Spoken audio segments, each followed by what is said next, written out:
Assalamualaikum warahmatullahi wabarakatuh. Hamdan syukranillah amma ba'd. Sahabat manusia plural yang saya hormati dan saya banggakan.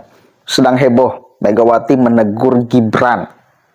Dan Gibran menjawab memohon maaf. Ada banyak sekali yang bisa kita tafsirkan di dalam ucapan Gibran itu. Di dalam sikap Gibran yang tidak hadir di acara peresmian kantor baru PDIP di Solo itu. Padahal di sana dihadiri oleh Megawati. Banyak yang bisa kita tafsirkan. Termasuk untuk mengkonfirmasi bahwa memang rumor yang beredar bahwa Gibran akan dipasangkan dengan Prabowo, itu bisa. Diseret ke sana bisa. Bintik-bintik benih-benihnya udah mulai. Kemudian bisa juga ditafsirkan sebagai bentuk penegasan kepada publik bahwa Gibran bukan petugas partai, tetapi petugas rakyat. Ketika ada ketua umum partai politiknya hadir di tempat peresmian kantor, sementara di sisi lain ada hal yang urgen yang mesti dibereskan Gibran, dan itu berkaitan langsung dengan masyarakat, pada akhirnya Gibran memilih untuk ikut rapat di dalam urusan yang langsung dirasakan oleh masyarakat. Ini kan untuk menegaskan posisi bahwa Gibran bukan petugas partai tapi petugas rakyat. Apakah bisa ditafsirkan ke sana? Oh, bisa. Oke, sebelumnya kita lihat dulu nih ya. Teguran dari Megawati Soekarno Putri dan langsung dijawab oleh Gibran. Menarik ya? Menarik dong. Untuk mengasah sugesti politik kita loh. Sekali lagi untuk mengasah sugesti politik kita.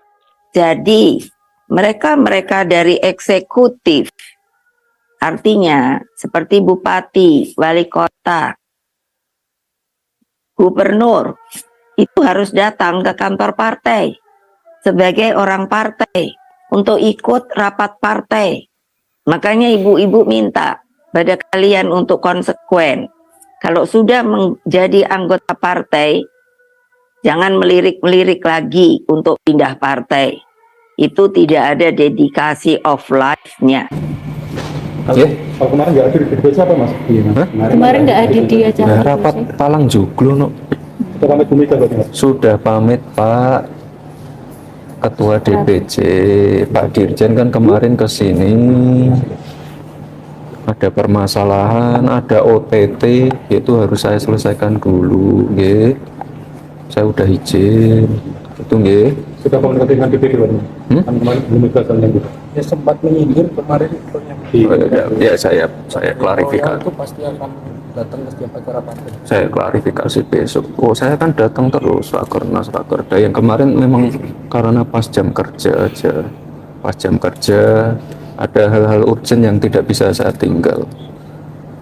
Coba bayangkan kalau Palang Joglo itu timelinenya tidak sesuai.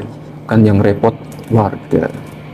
Karena saya sudah menyita waktunya warga, menutup jalannya warga. Ini proyek ini harus saya jaga benar ya.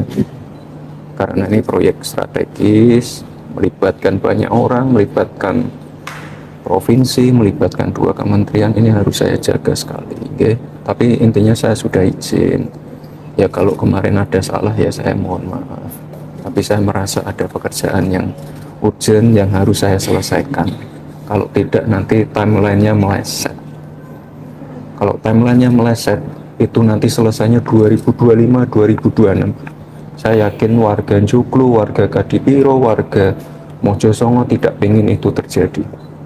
Jadi kalau di jam kerja, concern saya ya masalah pekerjaan dulu. Dan mohon maaf untuk proyek kemarin itu tidak bisa saya tinggal rapatnya.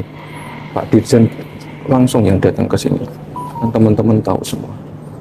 Ini urgent sekali ya, karena kepala balainya kena OTT. Oke, jelas? Menurut kalian, mau kemana arah tafsir kalian? Silahkan komentar di bawah. Kan bisa diberikan komentar. Kenapa sih mesti bertepatan dengan hari peresmian kalau memang itu sesuatu yang urgen yang Gibran mesti mengikuti? Kan bisa ditafsirkan, dikritik. Gini, kenapa sih mesti harinya bertepatan sama?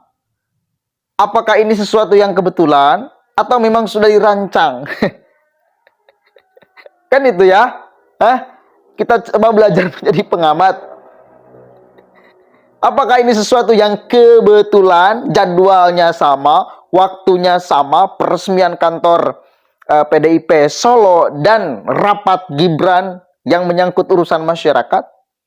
Apakah itu sesuatu yang kebetulan atau sengaja direncanakan biar jadwalnya bentrok, lalu Gibran bisa memilih dan bisa punya alasan?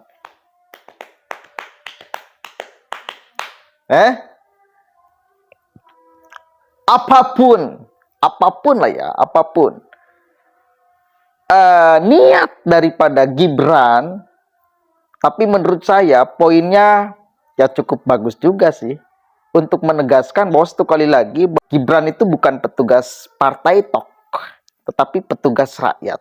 Dan itu pun tafsir, keyakinan, sugesti yang mesti dimiliki publik untuk mengantisipasi premingan buruk kepada Megawati Soekarno Putri yang selalu mengatakan kadernya siapapun aja, bahkan presiden, sebagai petugas partai.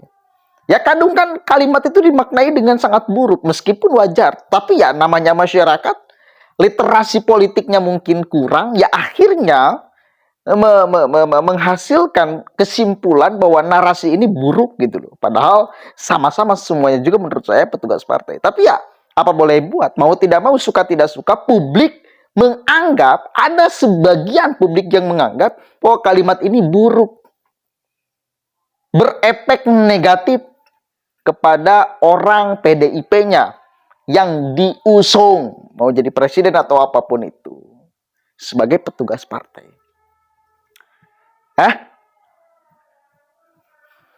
Seru ya? Seru dong. Ini masih banyak puzzle-puzzlenya. Kita masih akan bisa melihat hiburan ke depannya. Kita anggap ini sebagai panggung hiburan ya. Jangan diambil pusing, jangan. Kita ambil aja hikmahnya, pelajarannya. Ya untuk kecerdasan kita baca ini itu semua untuk kecerdasan kita. Supaya sugesti politik kita terasah. Dan akhirnya kita sebagai masyarakat lebih dewasa di dalam berpolitik. Ketika masyarakat dewasa di dalam berpolitik, maka tidak akan ada keributan hanya karena beda pilihan politik. Itu loh poin penting itu. Poin penting itu. Kenapa masyarakat ada yang ribut secara fisik bahkan hanya karena berbeda pilihan politik? Ya karena dia belum dewasa di dalam berpolitik. Maka pelajaran-pelajaran seperti ini tentang kemudian keanehan-keanehan dan tafsir macam-macam orang terhadap peristiwa yang sekarang sedang terjadi dan mungkin akan banyak lagi peristiwa ke depannya, peristiwa politik, ini baik sekali untuk pendidikan kita, untuk sugesti politik kita, bahwa pada dasarnya semuanya asasnya tujuannya kepentingan. Gitu loh. Kita dewasa tidak akan ada keributan. Itu ya. Tadi saya buat polling dan ternyata hasil pollingnya udah berapa ribu lah yang ngisi, baru berapa jam. Ya hasil pollingnya tetap akan milih Ganjar Pranowo meskipun tanpa didukung oleh Jokowi. Fakta penonton saya ya di sini. Fakta penonton saya seperti itu.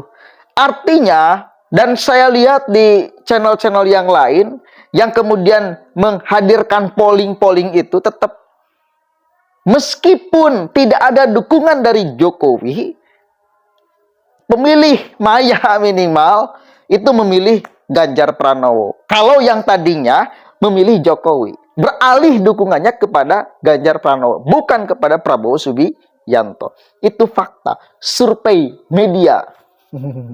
Begitu ya, jangan diambil pusing. Mari kita berpolitik dengan riang gembira. Assalamualaikum warahmatullahi wabarakatuh.